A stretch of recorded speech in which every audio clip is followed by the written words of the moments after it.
Good morning and welcome to the Tuesday, January 17th County Commission meeting. If you'd stand for the pledge, please. I pledge allegiance to the flag of the United States of America and to the republic for which it stands, one nation, under God, indivisible, with liberty and justice for all. Thank you and welcome. Just a reminder that we need you to silence your cell phones if you would, please. The meeting documents are available for review next to Commissioner Bender. And if you need a listening device, Robert here in the front would be able to help you with that. With that, I'd entertain a motion to consider the agenda. Motion to approve the agenda. Second. We have a motion and a second to approve the agenda. Any changes? If not, all those in favor say aye. Aye. Opposed, nay. Motion unanimously passes. Item 2 is to approve the commission meeting minutes as of January 10th, on January 10th. Motion to approve the minutes. Second. Motion and a second to approve the minutes. Any corrections? Please, all those in favor say aye. Aye. All opposed, nay. Motion unanimously passes. We have bills today to be paid of $3,223,423.48. Is there a Pay the motion? bills. Is there a second? Second. We have a motion and a second. Any comments? Mr. Chairman, Yes, sir.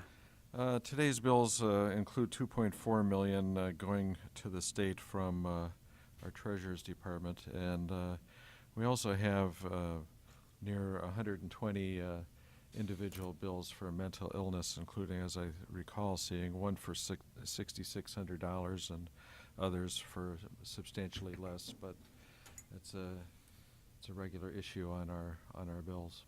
It certainly is. Thank you. Any other comments? All those in favor of approving the bills as stated, say aye. Aye. Aye. Those opposed, nay. Motion unanimously passes. We have reports. The auditor's account of the county treasurer's balances as of December 31st, and a Minnehaha Sheriff's report for the end of December 2016.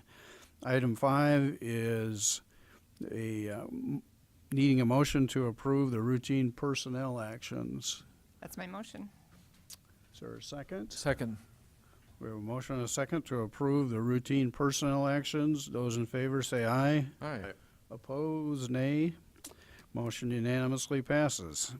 Application for abatement, there aren't any. No notices or requests or planning and zoning notices. Now we are at item number 9 in reference to DPNO 75943. Robert. Good morning, Commissioners. Robert Wilson with the Commission Office.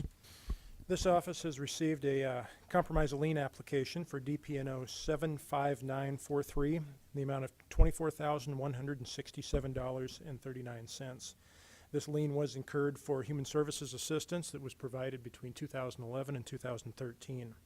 The applicant is the son of the individual named on the lien.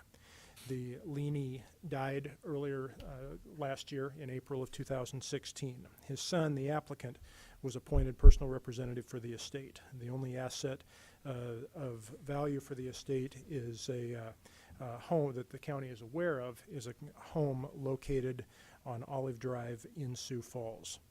The mortgage holder has initiated foreclosure action on the home and will accept a payoff only until February 27th of this year.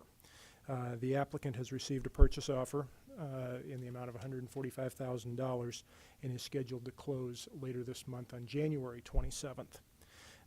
The county aid lien must be resolved before that sale can close. To resolve this lien and complete the sale, the applicant has submitted an application for a compromise and release of the lien in full as it applies both to the lienee and the property upon payment of $4,405.16. We have included in your briefing material a settlement statement that describes the distribution of proceeds from the sale, and I will tell you that there are the applicant and representatives of the applicant are here this morning. I expect them to address you, and I expect that there may be some new information that would change the amount of that compromise offer, and I will let them speak to the particulars of that. Okay. The applicant reports total annual income of just over $50,000 and assets, including the value of the home of a little over $165,000. Total liabilities, including the mortgage and auto loans and various other bills, of just over $166,000. This applicant also indicates that he is the sole provider for his wife and 2 children, and the couple is also providing for 2 other minor children as well. Again, you have a complete application packet here. I believe you have both the applicant and also, I believe, the broker, real estate broker here, and may wish to address you. I stand by for any questions you have for me, or I would give them an opportunity. Does anyone have any questions for Robert specifically? Not yet. Not yet. I will tell the applicant and the representatives that you don't have to identify yourself. You don't have to give us your address. You can stay right where you're at, where you're comfortable, and make any comments that you would like to make.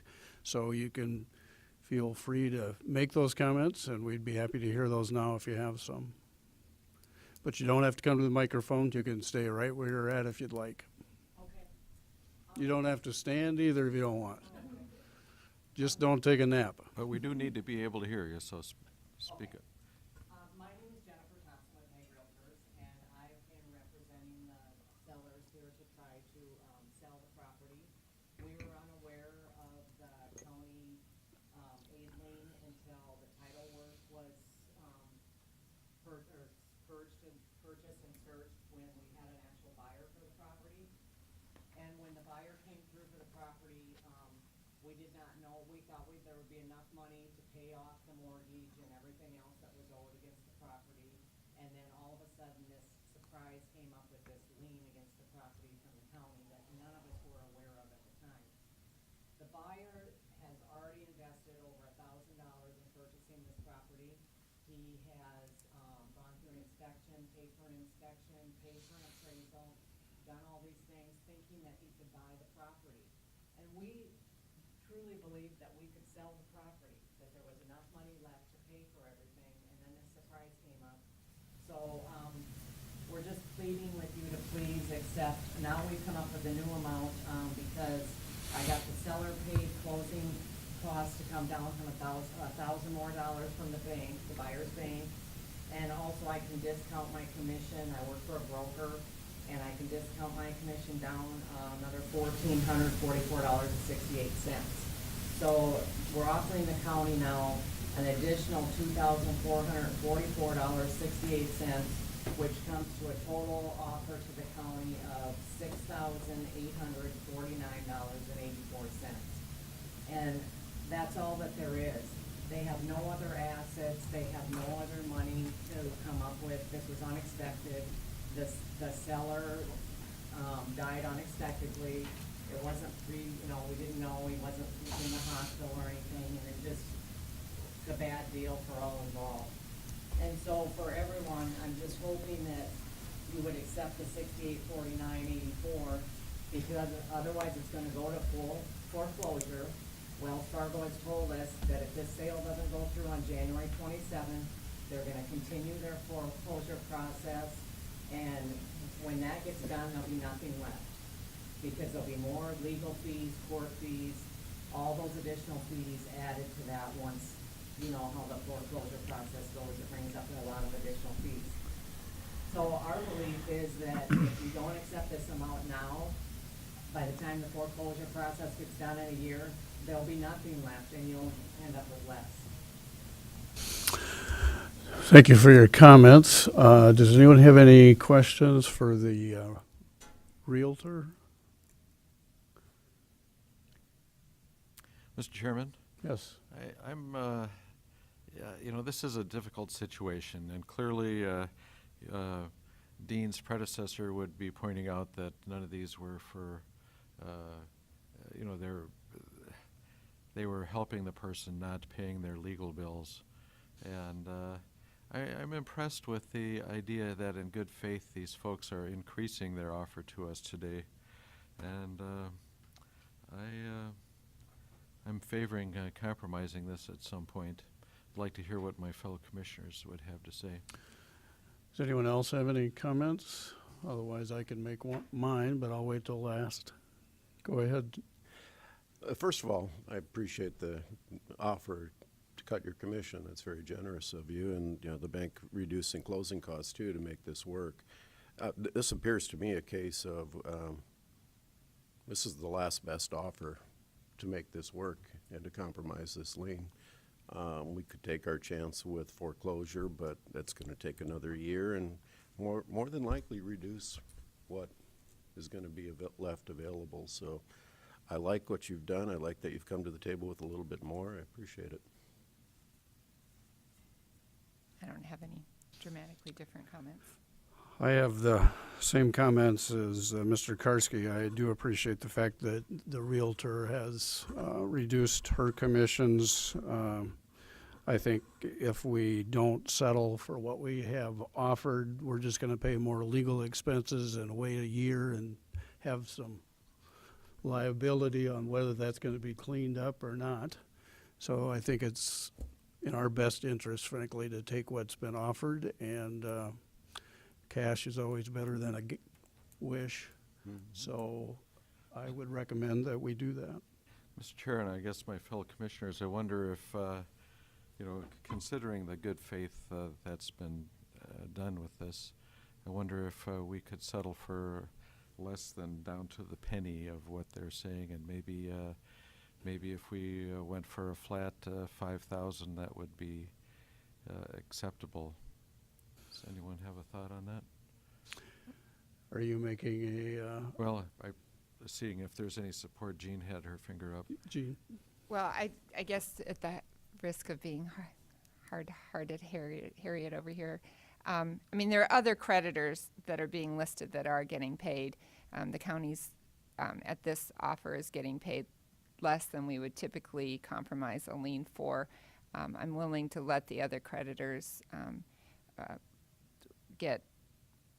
participate in the money that's available here, but I don't necessarily, and I do appreciate the realtor discounting fees. I appreciate people working together to try to solve this problem, but we've got other people, other citizens and taxpayers that look to us to provide these benefits, and I'm not really, I would not be able to support reducing what we're able to get here.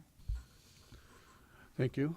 Do you have any other comments you would like to make, or are you ready to?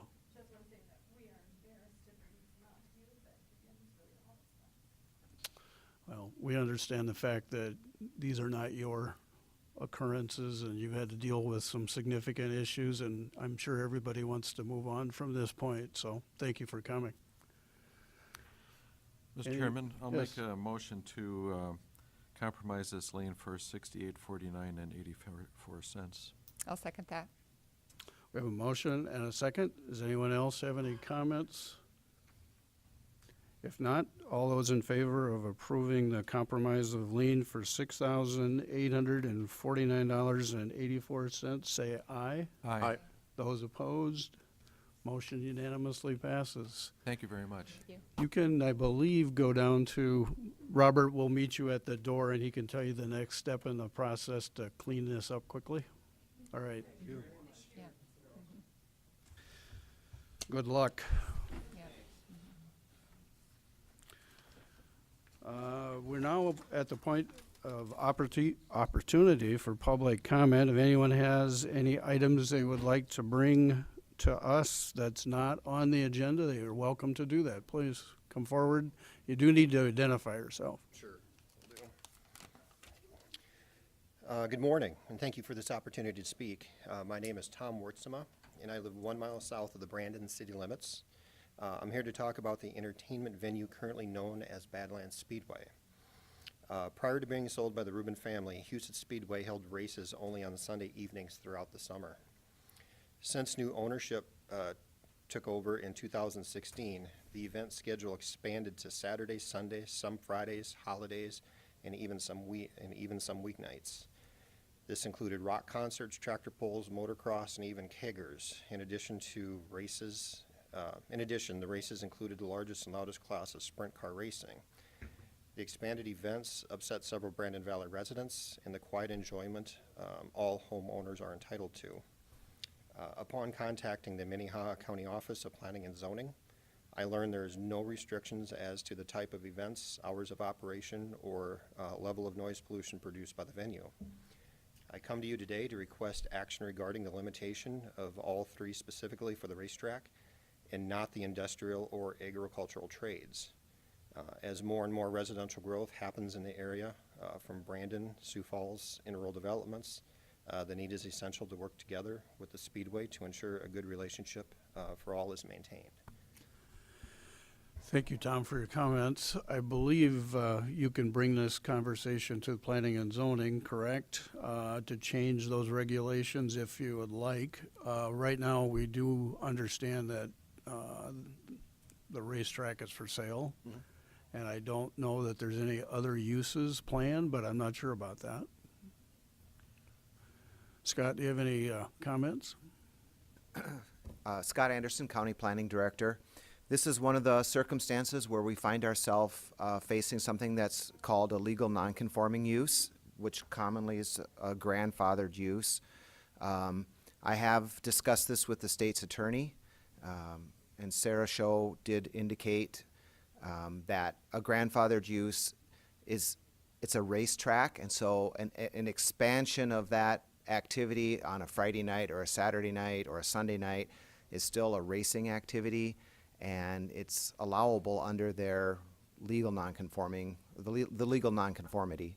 So you are correct, Chairman Benega. They could come to the Planning Commission and somehow request a amendment to some kind of an ordinance, but the fact is that this will still remain a grandfathered, a legal nonconforming use. So we're faced with an incompatible land uses where you have an activity that is potentially offensive to residential uses, but the fact is it's a legal nonconforming use and it has the right to exist there. So there's very limited options that we're faced with that is open to us.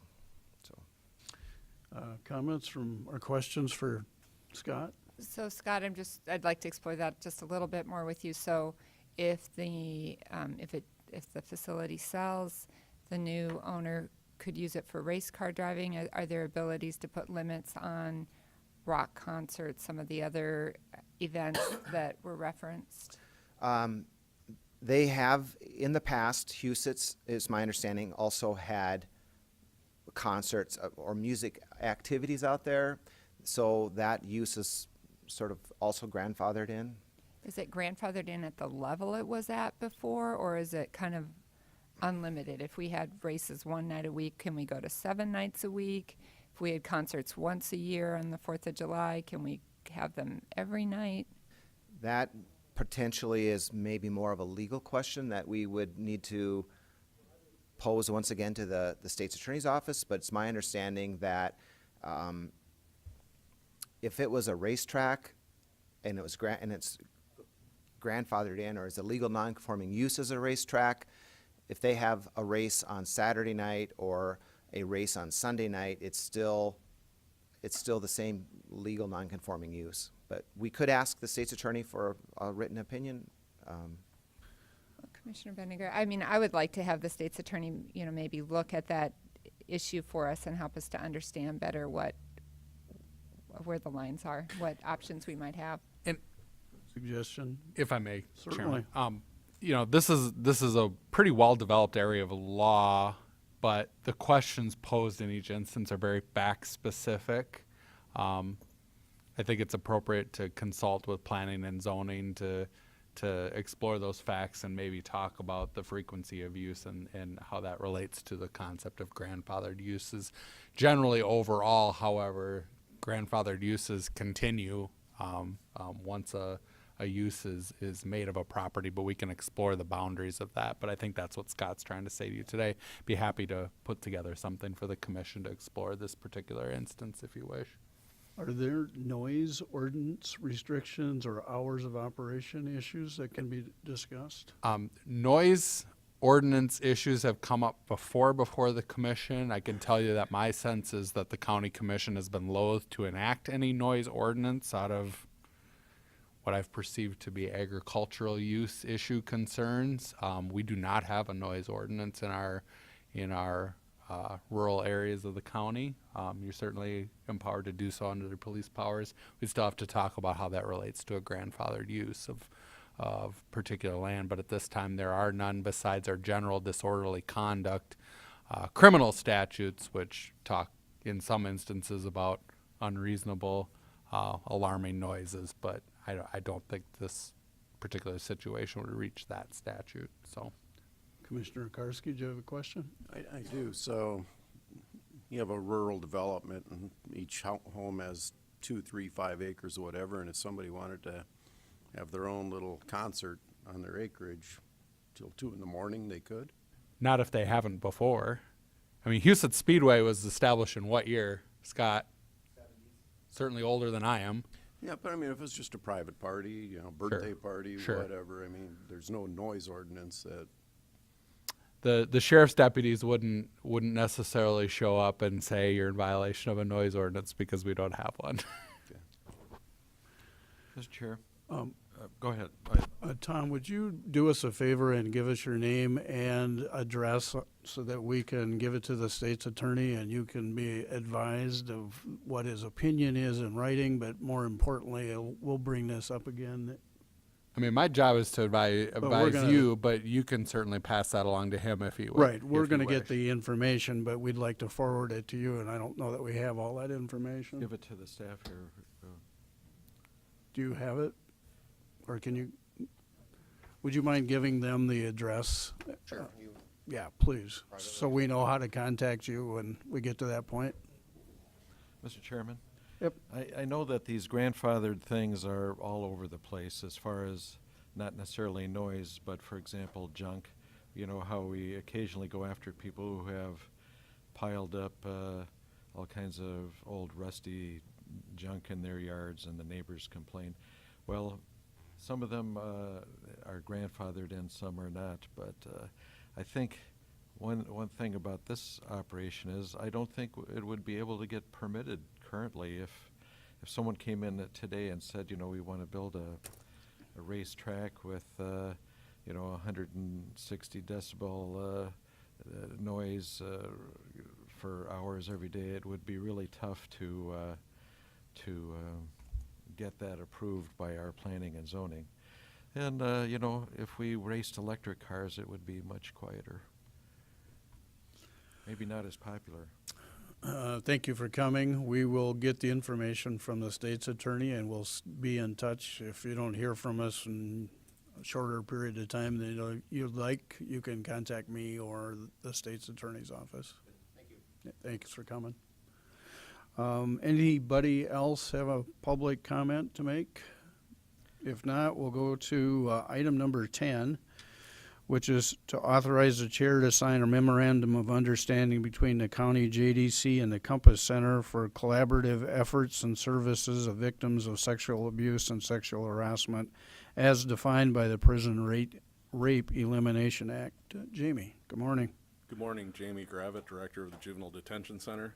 This would be a yearly MOU that we do with the Compass Center. They would provide the advocacy services regardless if we had this MOU, but the training services would not be part of what we would receive.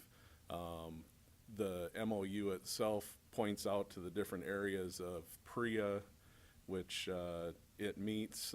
They do provide the training to us quarterly on all kinds of different subjects that we have to deal with regarding kids being admitted to the detention center, issues that could arise in the detention center, and how to deal with those if they do. So I'd ask your permission to have the chairman sign the agreement for another year. Thank you. Does anyone have any questions for Jamie? Commissioner Karski? What kind of funding do we provide to the Compass Center annually? There is no money budgeted But for the- this situation. I'm not sure the amount that we provide otherwise. Okay, yeah, surprise question, on an I annual basis. apologize. They are under the outside agencies that we review on an annual basis. I will say that we've increased, I believe, their support over the last few years. But they have done an outstanding job for us because their recidivism rate is outstanding when they have people go through the system. Unfortunately, part of their funding, if I remember right, comes through court fees, and those are not always paid, or in lots of cases they're waived. So their income stream has been flat, I think. We had a blue sheet. Ah, So, $35,000 to outside agencies, and yes, that is going to be the fees that are split between Children's Inn, Compass Center, and Family Visitation Center. Carol, isn't there another line item that's part of the legislative disbursement of a fee? Part of it goes to Southeast area or the Children's Yep, that's it. Inn? That's it. But that's the Those are total? the three, yes. 35,000 is just for Compass Center. Okay, thank you. Yes. And they started, I think, 4 years ago. Yeah, that's Not more about than right. No, 7 or 8 years ago, sorry. I had to think about when I switched. I'd make a motion to authorize the chair to sign this memorandum. Second? Any other questions? If not, all those in favor say aye. Aye. Opposed, nay. Motion unanimously passes. Thanks, Jamie. Thank you. Item 11 is to authorize the chair to sign a third-party services agreement with Lincoln County and Southeast Council of Governments for multi-hazard pre-disaster mitigation plan. Lynn. Commissioners, sorry about the cell phone. I'll be buying treats down at the shop after this. I was going to recommend that, breakfast is on you next time. Yeah. So kids are at home for another half hour, and it was a kid question. But anyways, like I said, treats after the meeting. Excuse me, Commissioners. Every 5 years, the federal government requires the counties to update their multi-hazard mitigation plan. The plan identifies hazards that counties face and mitigation strategies to prevent those hazards from causing damage within the county. The federal government requires us to have a multi-hazard mitigation plan before being eligible for disaster funds. So the most recent history of that is if we wouldn't have had a plan in place, all the damage that was caused by the 2014 ice storm may not have been eligible for federal disaster assistance. Minnehaha County and Lincoln County have had a joint plan for the last 10 years. Lincoln County is the fiscal agent, or has been for this plan, and tracks all the expenses for the project. The grant does require a 25% local match, and in the last two cycles, Minnehaha County and Lincoln County have both provided what's called a soft match or an in-kind match for this program, so no local dollars have been used. It's our anticipation that once again we'll use a soft match for this. I did bring Robert, and he should have added it to Dropbox, the mitigation plan. It is quite lengthy, but does identify all of the things that we've done in the last 10 years, and then the strategies that we use to reduce hazards within the county. You'll also find it in agreement between CCOG, Lincoln County, and Minnehaha County, and it's a similar agreement we've used in the last 10 years for the development of the plan, and a timeline has been added for you to review. Once the plan is done, mitigation projects have been identified. There is a process for applicants to apply for mitigation funding, and that funding is on a 75% federal, 25% local, and local governments and private nonprofits can apply to mitigate potential disaster or potential mitigation projects to prevent disasters within their area. So in the past, we've had flood prevention and power line burial projects that have been applied for within the county and awarded. Our first planning meeting is scheduled for February 7th for this process. So for that, I'm requesting the commission to authorize the chairperson to enter into the agreement with CCOG and Lincoln County. For this, a couple other things that should be noted is the total project cost for this is $40,000. for the total project. It's not $40,000 for Minnehaha County and another $40,000 for Lincoln County. It's a total project of $40,000. The grant covers $30,000 of the project, and then Minnehaha County and Lincoln County will provide the other $5,000 each in in-kind work effort. So basically what'll happen is on the 7th, we'll have our meeting, and then county employees, city employees, and then other interested folks will sign in documentation for their effort. The federal government puts a rate on that, and then that rate all goes towards our match, to answer that question. So just a quick, on the your briefing memo, there should have been an interactive link. If you chose to do that, you would see all the red dots indicate projects within Minnehaha County that have been funded with this. So if we just pick on one here, so that's a project from Sioux Valley Energy. Basically, it's a utility line project that they were allowed to apply for because we did have our multi-hazard mitigation plan. They requested funding, or put a project forth, requested funding, and then have completed that. So there's several of those projects within the county and then across the state of South Dakota. If you look down in this area, this is probably a notable project. It's the Spring Creek Stormwater project down in southern Lincoln County, and by working together with Lincoln County and the City of Sioux Falls and development of the plan, it allows, like I said, county governments and private nonprofits to access the funds. So, and then if you want to see a full copy of the plan, I do have it on the available for you. Like I said, it's quite lengthy. It is provided at the commission office if you choose to review. But in recap, I would need the commission to authorize a chairperson to enter into the agreement with both Lincoln County and CCOG for this planning process. And I'd be happy to answer questions. Anyone have any questions for Lynn? Commissioner? Lynn, I'm just curious, who would you envision from the county serving on this committee? So in the previous ones, county planning is on that list, and actually a lot of times we utilize their mapping GIS. County highways are on that because they would have projects for maybe grade raises for county roads or other bridge structures for that to be there. And then the cities, typically they send their public works folks along with their financial folks because they're during the day.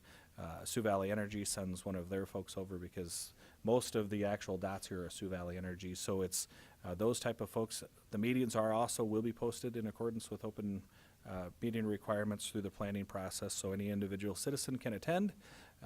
Typically we haven't seen much because this is one of the more drier things that I end up doing. Thank you for your work on it. I'd make a motion to approve. Second. We have a motion to approve the agreement. All those in favor say aye. Aye. Aye. Those opposed, nay. Motion unanimously passes. Thanks, Thank you. Lynn. Item 12 is to consider a motion to transfer interest earnings of $15,614.98 accumulated in the highway fund to the general fund. Mr. Litz? Good morning, Commission. Bob Litz from the Auditor's Office. And as Gerald said, every year the Highway Fund, which is separate from the general fund, accrues a little bit of interest for the money that they keep in their account as it revolves on through there. The Highway Fund for 2016, that amount is $15,614.98. And today, if you want to leave that money in the Highway Fund, no action is needed. However, if you want that interest to go into the general fund, you'll need to make a motion to do so. Commissioner Bender? I know at least this is what we did last year, and I was in support of it last year. I'd prefer to just leave the money in the highway fund. I think that's the reason that the state allocated those funds, and I think it shows good faith that when we receive funds, we use them for the purpose they were provided. Mr. Chairman. Other questions or comments? I'm sorry. not in complete agreement with Commissioner Bender on That this. would be the first time. The fact is that we can take money from the general fund and put it in the highway, spend it on highways, but we can't take highway funds and spend it on general fund issues. So if we put it in the general fund, it gives us additional flexibility, which I think is to all of our benefit. Any other comments? Well, you already know where I'm coming from. I think the highway fund has limitations on where they can transfer support. I think ethically, Commissioner Bender's correct, is that money was dedicated for their use, and I believe that's where it needs to stay. I think in some cases in prior years, we've had the conversation about those monies going to the general fund, and I don't believe the highway fund is the fundraiser for the general budget, so I'm going to support leaving it in the highway. I wasn't going to speak up, but I figure I probably should. I talked to DJ yesterday and asked him about this action, and he said typically it had been transferred in the past, and I'm new to the liaison role, and I've talked to DJ, and I feel exactly like Commissioner Bender that it's highway funds and it should stay with the highway department. So I am going to support basically no action or leaving it in the highway fund. Any other comments? Mr. Chair, I'd like to, one more comment, and that is there is one other situation for this the same situation, and that is when we do the surplus sale every year. There have been times when we've taken that surplus sale proceeds and put them into the general fund, but recently it's all been going back to highway or staying in highway. Where it belongs, from my perspective. Anybody like to make a motion? There's no motion needed if we're going to leave it where it is, Okay. correct? That's true. Mr. Chairman, before Bob leaves the podium, I'd just like to comment that before today's meeting, Bob and I had a little discussion about monies in today's bills that payments to the South Dakota Public Assurance Alliance. And he gave me a total, too late for me to mention it during our regular bills, but Bob took action to let me know that number was $224,693.10, and that, along with the other millions that we spent in today's budget, actually reduces what our bills were quite a bit. Thank you, Bob. There's no action on item 12, so we'll move to item 13. Thank you, Commissioner. Consider a motion to supplement $1,776.10 to the Sheriff's Office budget for ICAC training. Joe Bosman. Good morning. Commissioners, Lieutenant Joe Bosman with the Sheriff's Office. Come to you this morning with a request to supplement the amount that we received late from the state, which was reimbursement for it's ICAC, which stands for Internet Crimes Against Children. Some training that was done in 2016 that the state just now has refunded us. We'd like to supplement that back into our accounts so it would be available for use in this carryover of 2017. The amount we request is $1,776.10. Thank you, Lieutenant. Does anyone have Make any a motion question? to approve that transfer, unless we want to put it in the highway department. Assuming the motion was to approve to transfer, I second it. Any other comments? All those in favor say aye. Aye. Opposed, nay. Motion unanimously passes. Thanks, Joe. Thank you. Item 14 is any liaison reports. Commissioner Bender? I know several of us attended the Urbanized Development Commission, the UDC meeting last week, and it's always very interesting to see all the different planning that's going on for the highways around our area. But one item I wanted to notice particularly is on January 23rd, there's a meeting in Brandon at the Holiday Inn Express at 6:30 to discuss work that's being planned for the interstate interchange just on the north side of Brandon. And so I thought people might be interested in attending that meeting and just wanted to bring it to their attention. Can you give us the date and time again? January 23rd, 6:30 p.m. at the Holiday Inn Express in Brandon. Thank you. Any other liaison reports? Commissioner Sure. Barth? I had a meeting with the Abandoned Cemeteries Board. They don't normally meet this time of year, but they've had an issue accessing a couple of the cemeteries within the county and had suggested to the legislature some changes. However, the legislators that they've been in touch with have since distanced themselves from the idea a little bit. But basically, there are two cemeteries that they have trouble getting into to do maintenance on, and we're working on that issue. Any other liaison reports? If not, we'll go to new business. Any new business? Mr. Wilson? Commissioners, I just want to give you a brief update that we are, as a commission office, watching bills that are being submitted for the 2017 legislative session right now. These are all agency bills that have been dropped, and nothing appears to have a direct county impact at this point. I would imagine that will probably change as we get into the general introduction of bills, and you may remember from past years there's usually a recap item at the bottom of each agenda of tracking bills with county significance, and we will pick that item up and be following bills as we start to see more of the general bills get introduced in the coming weeks. Okay. Mr. Chairman? Yes, sir. I'd like to comment on that for a sec, which is, with the new federal administration and stuff, and the fact that Commissioner Heiberger and I will be going out to D.C. And we'll be meeting with our federal legislators, we should come up with any ideas that we need to communicate to them. The new incoming president has suggested that there would be major infrastructure programs, and potentially we have some projects that could use some help in that area, and I just think we should brainstorm what we should bring to our federal legislators as well as our state.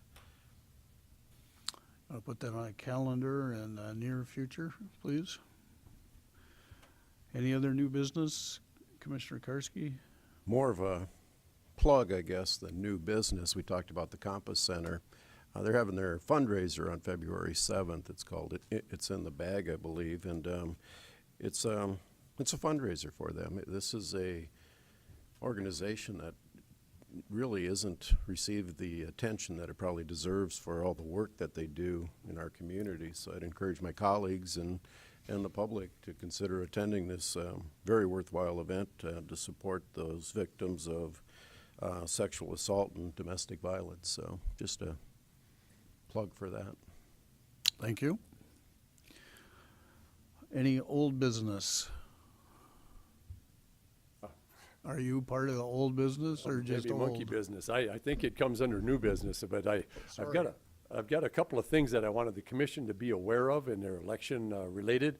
Number one thing is that Julie Pearson and myself have taken upon ourselves to work with ES&S and the Election Assistance Commission in advancing the certification of what is called the electionware software and the express vote machine in the state of South Dakota. And the process and the way that works is ES&S, who owns the software and the machine, they have to take it to a certified laboratory. In this case, it would be National Testing Service, and have their software and the machine tested. And then South Dakota is one of 12 states that requires Election Assistance Commission approval of that certification. And so, assuming it makes it through the testing period, it will go to the Election Assistance Commission, and they will have 20 days to review it and either approve or disapprove the certification. And then after that, the certification and the software and the whole package comes back to the Secretary of State, the State Board of Elections, and quite probably the legislature. And so that is something that the auditor's office will be working on. Just because we get those items certified, if that happens, doesn't necessarily mean that we're going to go with them right away. We've got a lot of testing to do. We've got a lot of checking out to do. But like I said, the Pennington County and Minnehaha County are the two counties that are very much interested in having this happen. Later on, at the end of this month, I am going to take a tour of ES&S down in Omaha, Nebraska. And one of the IT personnel from Minnehaha County that's been working with us on the uploads with the electionware software that we've not had the greatest amount of success with is going to also go down there with me. And so I just wanted this commission to be aware of those developments in the election business. Thank you. Anybody have any questions for Bob? Anything else? No, sir. Good. Again, any old business? If not, motion for a meeting to adjourn. There is no executive committee. So moved. Second. All those in favor say aye. Aye. Those opposed? Motion unanimously passes. Thank you.